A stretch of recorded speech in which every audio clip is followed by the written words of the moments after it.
예, 안녕하세요. 김봉만입니다. 예, 토마토 도면 박주현입니다. 반갑습니다. 예, 반갑습니다. 좀 전에 오늘 김석재 전문가님께서 개인적인 일이 있어가지고 오늘 운영형님이 직접 나오셨는데 아까 배워 산다 하시고 또 수고 좀 해주셔야 되겠습니다. 예, 영광입니다. 예.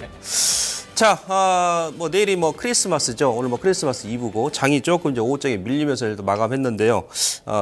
일단 연말장이고 다음 주면은 실질적으로는 28일이면 올해 장이 일단 마감합니다. 그래서 다음 주 거래일이 이제 불과 3일밖에 안 남았는데 아무튼 유종의 미를 거둘 수 있게끔 여러분들 차분하게 연말시장 좀 대응을 하셔야 되겠습니다. 자, 오늘 야인시대 리턴주 먼저 일부 첫 번째 시간은 야인들의 야한 야자 타임 들어가도록 하겠습니다. 저 먼저 제가 말씀을 드리도록 하겠습니다.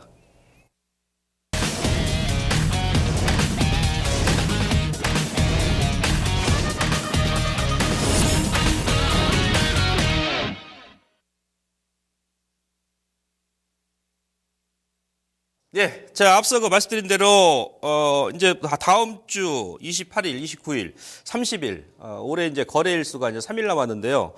실질적으로 우리가 이제 28일까지가 이제 올해 마지막 거래일입니다. 그러니까 29일부터는 실질적으로 2016년도 거래가 일단 출발하게 되는 것이죠. 왜냐하면 이제 우리가 주식을 매입하게 되면 오늘 매수하게 되면 이제 이틀 뒤에 우리 이제 계좌로 주식이 입고가 되기 때문에 그런 관점에서 따진다라면은 28일이 올해 이제 마지막 거래일이다 이렇게 보시면 될 것 같습니다. 그래서 12월 달에 여러 가지 이제 글로벌적인 이슈가 좀 많이 있었는데요.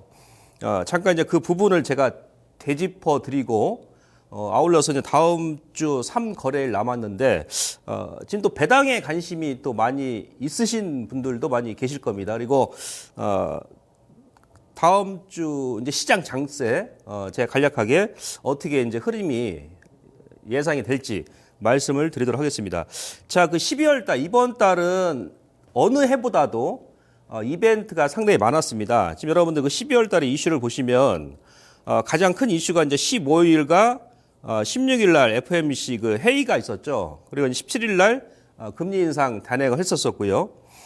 그리고 이제 그 주간에 실질적으로 14일 같은 경우는 환율, 우리나라 미국 외환시장 선물 만기가 있었었고 15일 같은 경우는 국채 선물 만기가 있었습니다. 우리 시장.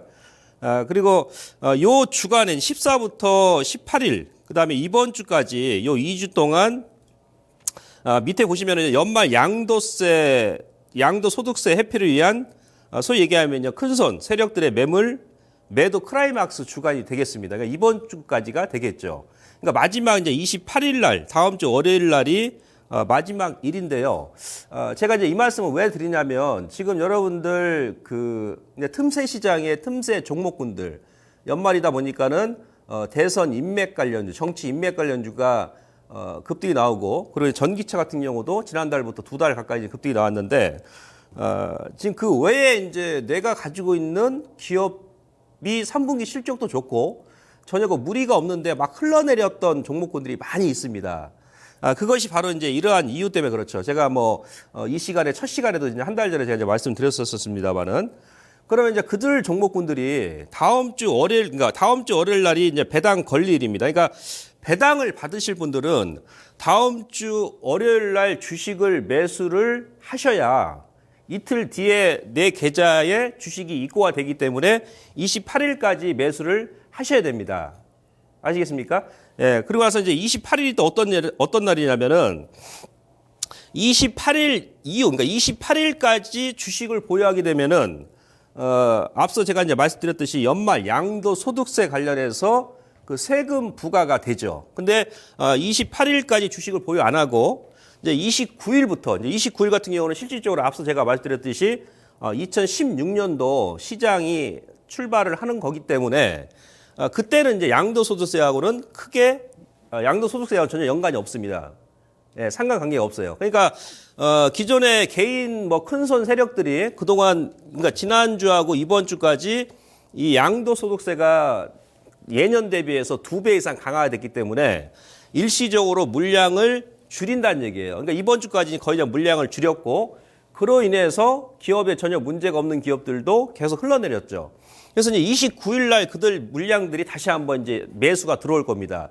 그러니까 지금 보유하신 분들 중에서 이유도 없이 계속 그 찌글찌글 흘러내렸던 그런 종목군들이 있다 그러면 내 종목이 그분들은 좌우지간 연말까지 그대로 보유를 하시는 것이 좋습니다. 그리고 배당까지 받으셔도 전혀 무리가 없어요. 작년 같은 경우도 작년에는 26일 날, 그다음 29일이 아마 휴일이었을 겁니다. 그래서 30날, 26일, 30 이런 식으로 연말까지 계속 코스닥이 V자 급등이 나왔죠. 요 기간 지나고 나서. 그래서 올해도 아마 이러한 그 흐름이 좀 나오지 않겠나 이렇게 판단해 볼 수 있겠고, 그다음 이제 29일하고 30날은 기관이나 외인들의 이제 윈도우 드레싱 효과가 기대가 됩니다. 그러니까 이 이틀 동안 아마 기관하고 외인들이 매수가 유입이 될 수가 있는데, 특히나 이제 그 쇼커버 물량이 또 들어올 수 있어요. 그러니까 낙폭과대 거래소의 업종 대표 종목군들, 그동안 많이 밀렸던 이들 종목군들도 한 이틀 동안 또 급등이 나올 수 있기 때문에 혹이라도 이제 보유하신 분들은 이러한 부분을 체크를 하시고 그대로 주식을 보유를 하신다든지 아니면 배당을 받으실 분들은 28일 날 주식을 매수를 하셔야 배당을 받을 수 있다. 이렇게 보시면 될 것 같습니다. 그래서 31일까지 여기가 이제 배당 기준일이니까 휴장일이면서 보유하신 분들은 내년에 배당을 받으시면 된다. 이렇게 여러분들께 생각하시면 될 것 같고요. 그다음에 이제 코스닥하고 이제 거래소, 지금 코스닥이 거래소보다 상대적으로 상당히 약세인데요. 내년에는 그 유동성 장세가 도래를 합니다. 뭐 여러분들께서 지금은 긴가민가 하실 것으로 지금 알고 있는데요. 지금 그 전기차가 이제 뭐 2달 연속 급등이 나왔고 어떤 종목은 뭐 4, 5개월 동안 계속 지금 V자 급등이 나왔습니다. 그리고 최근에는 정치인 인맥 관련주가 지금 한 달 동안 계속 급등이 나오는데 아마 이들 종목군들은 1월 초 중순 정도 가게 되면 거기서 아마 고점이 날 소지가 있어요. 작년에 여러분들께서 한번 생각 한번 해보십시오. 작년 같은 경우는 12월 달부터 그다음에 1월 초 중순까지 사물인터넷 관련 종목들이 급등이 나오고 나서 거기서 꼭지 만들고 1년 내내 조정이 나왔죠. 그래서 그런 부분을 염두하시고 지금 차트를 보시면 잠깐 키워볼까요? 자, 여기 지금 왼쪽 보시는 그림은 거래소의 2004년도 7월달 그 저점 구간에서 월봉 차트입니다. 여기 파란색 선이 20개월 선인데 조정이 나올 때 20개월 선을 안 깨고 여기서 지지하고 그 이후에 2007년도 고점까지 3년 동안 랠리가 나왔죠. 지금 코스닥 같은 경우도 여러분들께서 이제 그런 관점에서 보시면 되는데, 코스닥 같은 경우도 지금 그림 보시면 월봉상으로 지금 올해까지, 그러니까 이번 달까지 그렇게 기관에서 많이 팔고 외인들이 많이 팔았습니다만은 월봉의 20개월 선을 안 깨고, 그죠? 지난 그 7월 달부터 딱 아래 꼬리 작업하고 있다는 얘기죠. 그러니까 20개월 선을 안 깨고, 지지를 하고 나서 기간 조정 주고 눌림 조정 주고 나서 안 깨고 다시 한번 터닝이 나오면 앞서 이제 거래소처럼 장기적인 흐름이 나온다는 얘기입니다. 그러니까 코스닥 같은 경우도 기술적으로 보더라도 지난 상반기까지 1차 상승이 나오고 나서 월봉으로 2차 조정이 나오는데 여기서 월봉의 20개월 선을 만약에 이탈해버렸다 그러면은 시간이 더 많이 걸리는데요. 12월 이번 달에도 20개월 선에 지금 아래 꼴이 나오고 있기 때문에 1월 달에 양봉만 나와준다라면 여기서 이제 N자형 상승이 나오겠죠. 그죠? 그래서 상승 1파 이후에 2파 조정, 3파는 1파보다 2배 강한 그런 흐름이 나옵니다. 통상적으로. 그래서 이제 코스닥 같은 경우도 여러분들께서 끝난 게 아니고 절대 이제 시작이다. 내년부터. 그런 관점에서 내년 시장은 좀 준비를 해야 된다. 그리고 연말에는 이런 관점에서 내년에는 어떤 종목군들이 갈 것이냐. 그게 지금 뭐 전기차라든지 대선 관련주가 아니고 반도체 IT 장비라든지 실적 호전 종목군들이 있죠. 이들 종목군들이 갈 수 있기 때문에 이들 종목군들을 다음 주까지 좀 선침해 차원에서 접근하시면 전혀 무리가 없다 이렇게 볼 수 있겠고요. 자, 정리를 제가 해드리자라면은 앞서 제가 이제 말씀드렸듯이 28일까지 주식 매입을 하셔야 배당을 받으실 분들은 28일 날 주식 매입을 하셔야 배당을 받을 수 있고 28일까지 양도소득세 관련 매물이 이제 완전히 출회되는 그런 다음 주 월요일이 일이기 때문에 혹시라도 고점에서 보유하신 분들은 29, 30까지 그대로 홀딩하시면 29일부터 아마 실적이 괜찮은 종목군들은 이제 V자 반등이 나올 수 있다. 이 부분 참고하시고 그다음에 29일과 30날은 월말 윈도우 드레싱 효과가 기대가 된다. 아시겠죠? 그래서 낙폭과대 대형주 같은 경우 그동안 이제 공매도 많이 나왔던 물량 종목군들 예를 들어서 OCI라든지 뭐 이런 종목군들이 있죠. 좀 관심 있게 보시면 될 것 같고 내년 유동성 장세를 앞두고 트로이카, 은행, 증권, 건설, 그다음에 경기 민감주 지금 뭐 포스코라든지 현대해철 같은 경우도 저점에서 뭐 어제까지 막 급등이 나오고 그랬었는데 이들 종목군들을 여러분들께서 선침의 전략으로 접근하시면 전혀 무리가 없고요. 그다음에 이제 중소형주 같은 경우는 제가 지난 시간에도 체크를 해드렸습니다만은 지난 시간에 제가 무슨 말씀 드렸습니까? 고객예탁금과 신용 증가 여부를 체크를 하자라고 말씀드렸는데 이번 주까지 뭐 고객예탁금이라든지 신용 증가하는 그런 모양새가 안 나왔습니다. 그러니까 아직은 대형주보다는 중소형주가 수급이 좀 약하다. 그죠? 그러니까 저점은 다 왔는데 신규 매수하는 그런 세력들이 아직 안 들어오고 있는데요. 자, 이 부분도 다음 주 월요일 지나고 29, 30 하수 정도 되게 되면은 뭔가 좀 수급의 변화가 나올 것이다. 이렇게 예측이 됩니다. 그리고 지금 이제 전기차라든지 정치인 인맥 관련주, 테마주들, 우리 그 초보자분들, 특히 이제 그 개인 투자자분들, 일반인들이 많이 관심을 가질 텐데 지금 들어가면 여러분 재미가 없습니다. 분명히 말씀드리는데요. 그래서 이미 그 저점에서 매수 못하신 분들은 지금 고점이 많이 올랐던 종목군들은 추경 매수는 절대 자제를 하십시오. 이들 종목군들은 기간 쪽에서 소형주제 있습니까? 예, 월말, 연말, 그리고 분기말, 펀드 수익률 아니면 뭐 펀드 매니저들 연봉 협상 관련해 가지고 인위적으로 끌어올린 요건이 엄청 많습니다. 그래서 자제를 하시고 내년 1월 달에 이제 중국의 AIIB 출범 수혜주라든지 이런 애들이 실질적으로 수혜주가 되겠죠. 실적도 좋고 낙폭과대, 제약하고 바이오가 12월 초까지 반짝 반등 나오고 나서 다시 한번 원위치 했는데 이들 종목군들로 이제는 여러분들께서 좀 관심을 좀 제고를 하자. 이렇게 제가 말씀드리도록 하겠습니다. 네.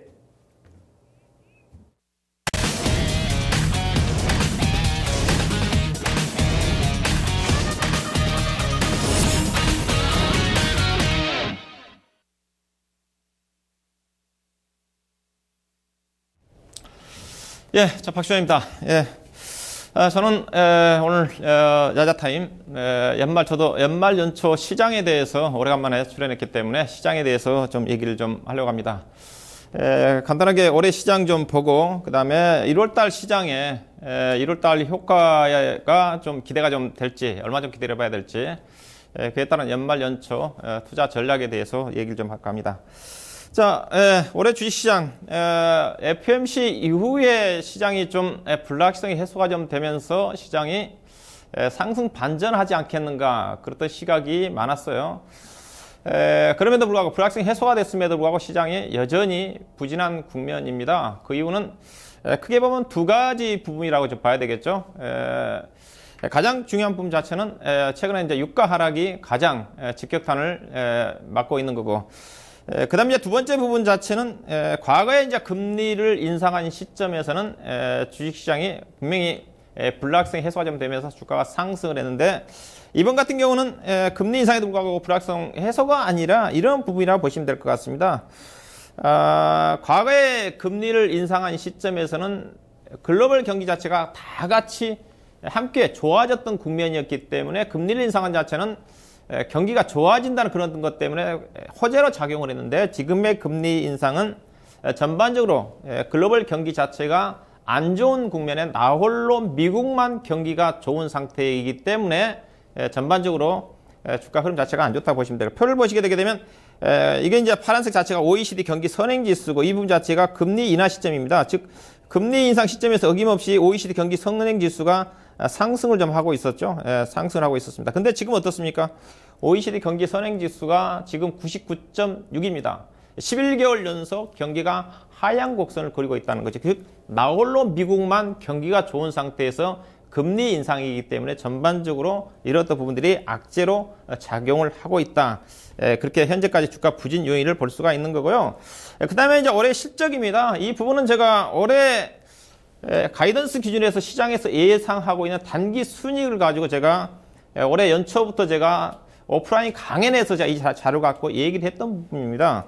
올해 단기 순이익 88억 정도를 예상을 했었는데 딱 그 가이던스라 지금 예상이 나오는 것 같아요. 일부에서는 뭐 아직 4분기 적이 안 나와서 적게는 84조 원 정도 있어 많게는 90 정도까지 얘기를 하는데 대체로 88조 원인 것 같습니다.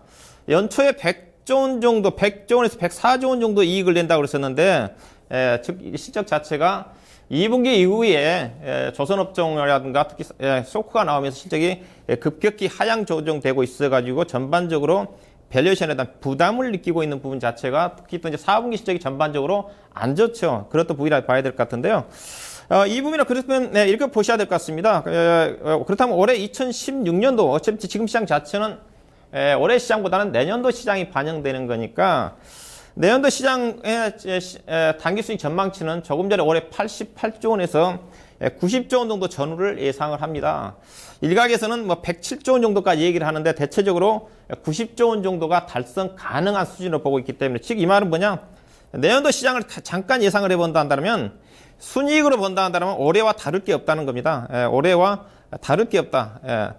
즉 올해도 2012년도 이후에 박스권 움직임이 전개되고 있는데 실적으로 본다 한다면 내년도 거의 비슷한 거. 특히 상반기 때는 작년에 상반기 때 1분기 때 실적이 1분기, 2분기 때 좋았기 때문에 상반기가 작년 대비해서 실적이 안 좋게 나올 것 같고 매출액 증가도 역시 기대할 게 없습니다. 매출 장치도 역성장이 진행이 좀 될 거고 다만 환율 효과가 약간 긍정적으로 반영되지 않겠는가 그런 부분인데 대체적으로 내년도 시장의 애널리스트의 전망치 올해 현재 시간에 나온 걸로 봐서는 종합주가 지수로 따지면 1900포인트와 2200포인트 사이에서 종합주가 지수가 전개가 좀 되고 있는 게 아닌가 참고해 볼 필요가 있을 것 같고요. 이런 부분입니다.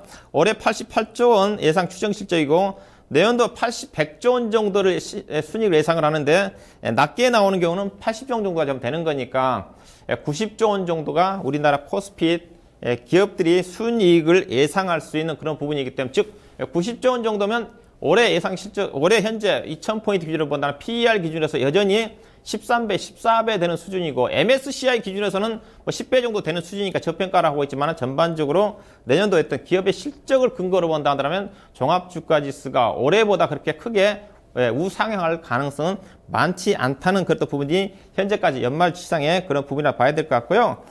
그 다음에 이제 시장의 핵심 키가 단기적으로 키가 유가라는 걸 알고 계실 겁니다. 조금 전에 주가 부진 자체가 경기 부분도 있지만은 유가 부분 자체가 가장 큰 악재로 작용을 하고 있는데 일단 저유가 부분 자체는 상당 기간 진행될 가능성이 크다고 좀 봐야 되겠죠. 현재 유가 자체는 전반적인 악재 자체가 다 반영되어 있는 저도 개인적으로 상태라고 좀 보고 있습니다. 일단은 이란의 증산이라든가 미국의 원유 수출 재개라든가 원유 재고가 사상 최고 수준이라든가 그런 것들이 반영된 부분이기 때문에 단기 반등 가능성이 있지만 개인적으로 유가는 이란의 증산 물량이 본격화되는 1월 달까지는 약세 국면이 전개되지 않겠는가. 그에 따라서 결국 유가가 반등하지 않으면 코스피의 반등 자체가 제한적이라는 그런 부분을 보셔야 될 것 같고 유가가 얼마만큼 악재로 작용한 부분은 아실 겁니다.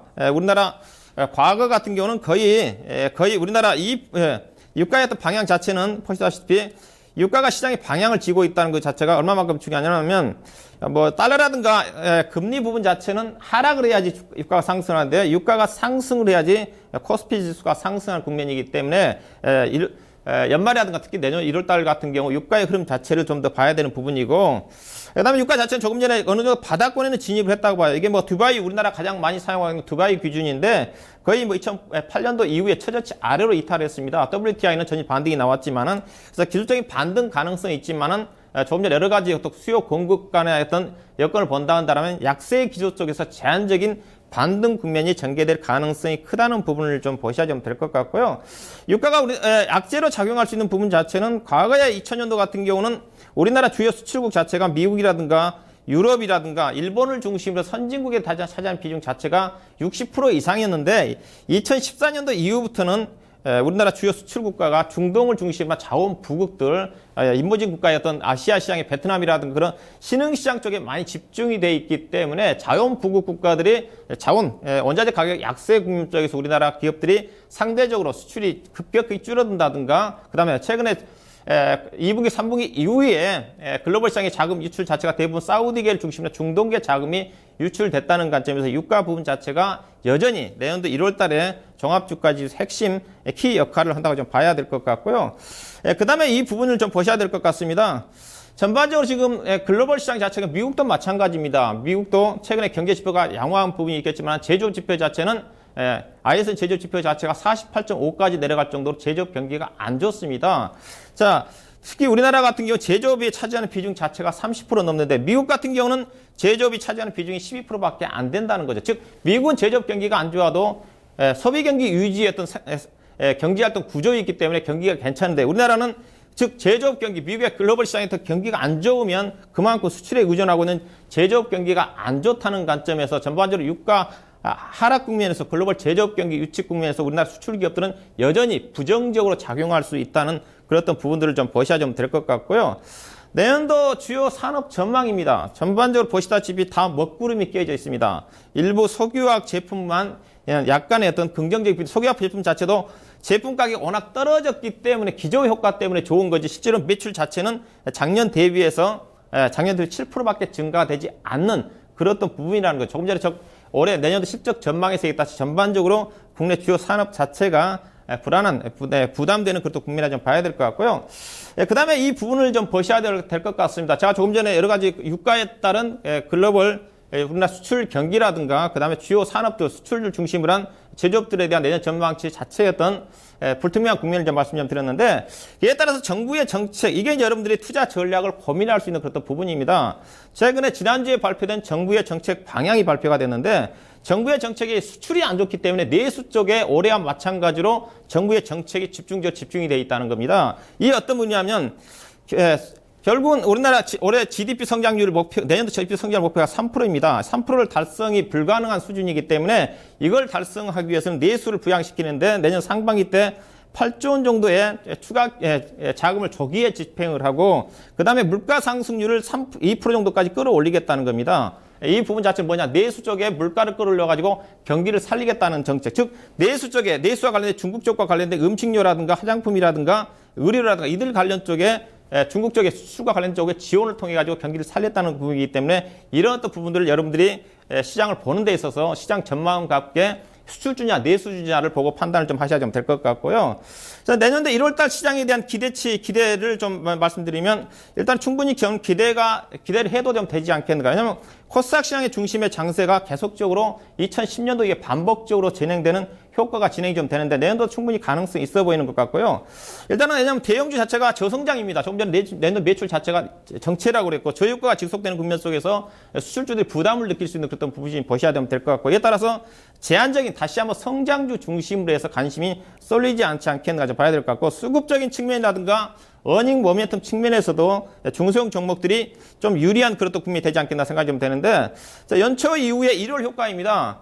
제가 전문가 생활을 거의 6, 7년 동안 하고 있는데 1, 2, 3월 달에 제가 수익을 안 내본 적이 없었던 것 같습니다. 그만큼 좋았던 것 같고 실제적으로 표를 보시다시피 2013년도 이후부터 해가지고 1월 달, 2월 달, 3월 달 같은 경우는 대체적으로 연초 효과가 나타났다는 거죠. 특히 작년 같은 경우는 코스닥 시장을 중심으로 해서 중소형 종목들 무려 9% 정도까지 상승하는 그런 또 국면이 전개가 좀 됐기 때문에 이런 어떤 부분들이 충분히 전개 가능성이 있지 않겠나 생각이 좀 되고 일단 실적 부분입니다. 이 부분 자체는 코스피 시장의 대형주 중심인데 코스피 대형주는 실적이 지금 가이던스가 하향 내지는 정체 국면인데 코스닥 시장과 관련된 중소형 종목들은 최근에 실적 전망이 내년도에 많이 올라가고 있다는 부분 자체를 좀 보셔야 좀 될 것 같고요. 최근에 수급적인 측면을 본다면 외국인 투자가들은 코스닥 시장을 중심으로 해서 매수를 하고 있는 것 같고 기관 투자가들이 코스닥 시장 같은 중요한데 최근 들어서도 약간 코스닥 시장 쪽에서 매수로 진행되고 있다는 부분들이 상대적으로 수급적인 측면도 좀 유리하게 작용하지 않겠는가 좀 말씀드리고 싶고 최근에 프로그램 매수입니다. 최근에 코스피 시장의 강세는 보시다시피 프로그램 매수가 12월 10일 이후에 보니까 1조 5천억이 유입이 됐습니다. 이 부분은 배당락 이후에 프로그램 매도 물량이 반복적으로 또 연초 이후에 전개될 가능성도 여러분들이 좀 보시면 될 것 같고 이 부분들은 아마 최근에 들었던 부분 자체는 배당을 겨냥한 프로그램 매수라는 유입이 됐죠. 배당락 이후에 29일 이후부터는 매수보다는 매도세로 전개될 가능성이 있지 않겠는가 그렇게 좀 말씀 좀 드리고 싶고 그에 따라서 연초 투자 전략은요. 일단은 전체적으로 현재 시장 올해보다 이제 내년도 시장을 좀 대비를 해야 될 것 같고 12월 달 시장은 내년도 1월 달에 움직이는 종목들이 먼저 선 반영해서 움직일 절대 크다는 관점에서 1월 효과에 대해서 선제적으로 대응할 필요가 있지 않겠나 생각이 좀 되고요. 일단 배당 시즌이지만 고배당주에 대한 배당락 함정도 일단 연말 시장에서 여러분들이 조심해야 됩니다. 배당 투자는 해야 되겠지만은 배당락 함정이란 뭐냐? 일단 배당금 받는 것보다 주가가 더 빠져가지고 1월 달 안에 회복이 안 되는 경우가 있습니다. 바로 회복되면 괜찮은데 이런 종목들이 많이 있습니다. 그렇던 종목들은 미리 선 반영해서 움직인 종목들은 오히려 배당락 전에 배당 안 받고 파는 매매도 필요하지 않겠나 말씀 좀 드리고 싶고, 저는 개인적으로 그래서 조금 전에 여건을 감안한다면 제한적으로 수출주보다는 내수주고 코스피보다는 코스닥 시장이고 대형주보다는 중소형 종목들이 아무래도 29일 배당락 이후에는 유리하게 작용되지 않겠는가.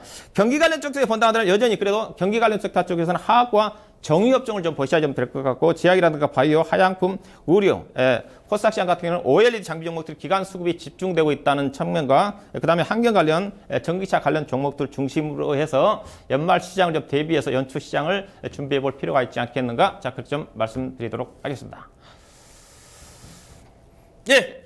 자, 1부 야자타임은 여기까지고요. 저희가 말씀드린 이 내용을 토대로 해서 2부 야한 종목 진단에서 다시 뵙겠습니다. 저희는 지금 스튜디오를 이동하도록 하겠습니다. 가시죠.